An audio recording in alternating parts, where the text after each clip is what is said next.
इंसानियत को शर्मसार करने वाली एक ऐसी खबर जिसने पूरे सिस्टम के होश फाख्ता कर दिए। क्या आप कल्पना कर सकते हैं कि जिस अस्पताल की चौखट पर आप जिंदगी की उम्मीद लेकर जाते हैं वही आपकी मौत का सौदा हो रहा हो? जी हाँ, बात उत्तर प्रदेश के कानपुर की है, जहां सफेद कोट वाले यमदूतों ने ऑपरेशन थिएटर को दलाली का अड्डा बना दिया।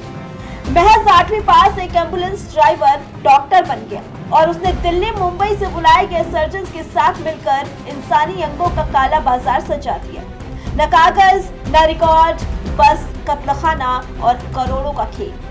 कानपुर का वो इलाका जहां दवाइयों की खुशबू नहीं बल्कि साजिशों की बू आती है।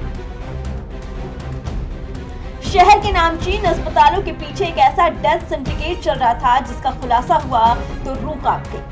ये कहानी किसी फिल्मी थ्रिलर से कम नहीं है, जहां जिंदगी बचाने वाली सर्जरी नहीं बल्कि जिस्म के टुकड़ों का कारोबार हो रहा था। इस पूरे खेल के मास्टरमाइंड है शिवम उर्फाना। ताज्जुब करेंगे आप, इसकी पढ़ाई सिर्फ 8वीं पास है। जो कल तक एम्बुलेंस की स्टीयरिंग घुमाता था, आज उसने गले में स्टेथोस्कोप डालकर सिस्टम की गर्दन दबोच ली। इस फर्जी डॉक्टर ने टेलीग्राम ग्रुप को अपना बाजार बनाया, जहां डोनर खरीदे जाते थे और रिसीवर से करोड़ों की डील होती थी।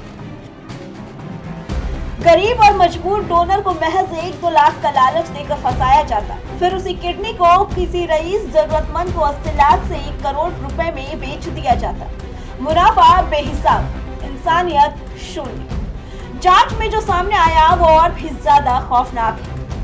जब भी कोई अवैध ऑपरेशन होना होता तो पूरा अस्पताल खाली करा दिया जाता, स्टाफ गायब, सीसीटीवी बंद, फिर एंट्री होती दिल्ली, मुंबई और लखनऊ की स्पेशल टीम की। ये डॉक्टर आते, जिस्म चीरते, अंग निकालते और बिना कोई निशान छोड़े गायब हो जाते।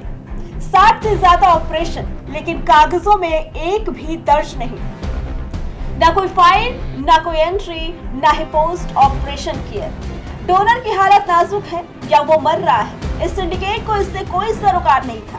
इनके लिए इंसान सिर्फ एक मांस का लोथड़ा था जिससे नोट छापे जा सके। सवाल ये है कि क्या हमारा सिस्टम सो रहा था?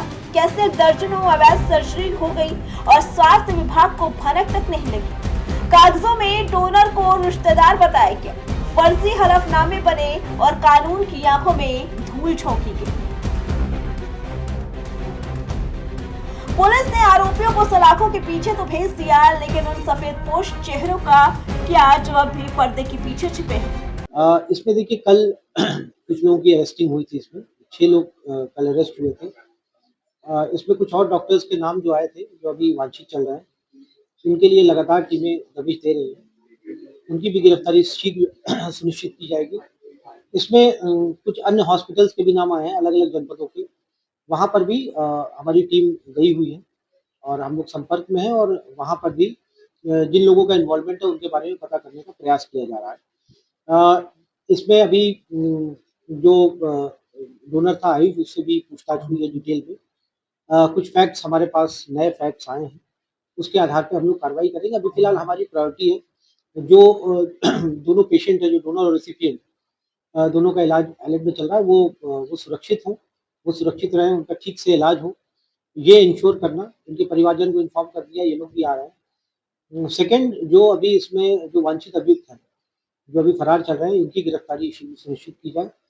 और प्लस अन्य जो हॉस्पिटल्स के नाम आए हैं उनके विरुद्ध भी तेजी से जांच की जाए और दोषियों के विरुद्ध कार्रवाई की जाए। कानपुर का ये कांड सिर्फ एक क्राइम स्टोरी नहीं बल्कि उस भरोसे का कत्ल है जो हम डॉक्टरों पर करते हैं। जब रक्षक ही भक्षक बन जाए तो मरीज कहाँ जाए?